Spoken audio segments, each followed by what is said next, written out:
And we are back now at 7:42. A young American, Eric Volz, was convicted in a Nicaraguan court of murdering his former girlfriend, despite overwhelming evidence of his innocence. After a bitter battle, he is now out of jail, and we're going to talk with him in a moment. But first, NBC's Carrie Sanders takes a look at how he was finally set free. In just a few moments, Eric Volz would be released from custody. The American spent more than a year in a Nicaraguan prison, sentenced 30 years for killing his ex-girlfriend, Doris Jimenez. From the beginning, Volz argued he was innocent. Eventually, an appeals court there cleared him of any involvement, and he was finally free to go home. Minutes later, the 28-year-old was on a single-engine plane to freedom. It was a nightmare. Prison down there was like, you know, the waiting room to hell. Eric's mother, Maggie Anthony from Nashville, fought tirelessly for her son's freedom. Oh my gosh! 394 days after he was jailed, son and mom were finally back together on U.S. soil. I don't know if you really can truly appreciate your freedom until you've had to fight for it. I feel really fortunate to have, you know, an amazing mother and an amazing family that really stepped up and you know, went the distance. If it wasn't for her, do you think you would have gotten out? No. No way. She saved my life. The aggressive Nicaraguan media called Volz the gringo murderer. They were in full pursuit as he left Managua. Now the appeals court judges who ordered Volz's release face their own problems. Investigators are looking into allegations the judges were paid off. I know my job is in jeopardy, my life is in jeopardy. I'm doing this because I couldn't live with my conscience. I commend them for upholding the law and for sticking to what they believe is true and correct. Eric Volz says he still fears for his life, doesn't want anybody to know where he's living because he believes someone from Nicaragua may come here and try to kill him. Yet he also says someday he wants to go back. I have faith that someday I'll be able to return to Nicaragua and enjoy the place that I love so much. Okay, Mom, are you going to allow it? No comment. For today, Carrie Sanders, NBC News. And Eric Volz is here with his mother, Maggie Anthony, who finally has reason to smile. Welcome to both of you.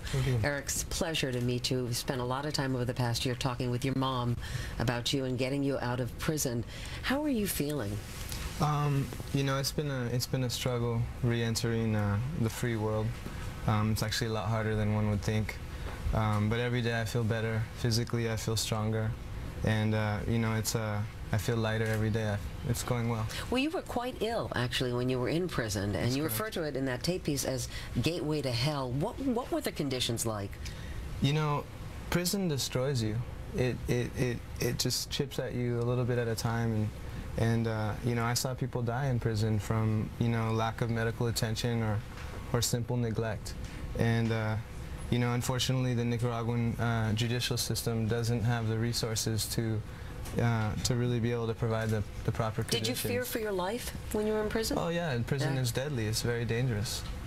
So I was watching your face when you're on that plane leaving, finally leaving Nicaragua. What was going through your head? You're finally out after more than a year in prison. Yeah, I mean, it was just a surreal moment. You know, I really couldn't believe that it was happening. And, you know, I still can't believe that I'm not there. It's surreal. I want to point out to the audience that you really weren't freed from prison. You were illegally deported, and that is a distinction.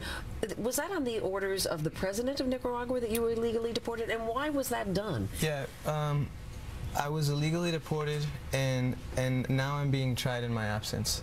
The deportation was ordered by the executive branch of the government, and you know, they essentially just had to get me out of their hair, get me out of the country because my case was becoming too big and their lie was being exposed. Well, there were people outside of prison that referred to you from the beginning as gringo and wanted you dead, essentially. Yeah, they really played up the mob mentality and, you know, really kind of opened old wounds, you know, of the controversial history between the United States and Nicaragua. And that's, you know, why it really consolidated me as a political prisoner. And, you know, that was why it was so hard for me to get out. Is that why you're now afraid, even though you're back on U.S. soil? Well, the case has become extremely political. I mean, the Nicaraguan courts are faced with a serious problem. They held a man in jail for over a year. but now I've been declared innocent, which acknowledges that serious mistakes were made and that over a year of a man's life was stolen. Well, why do you think that the government or the authorities would want to pin this murder on you?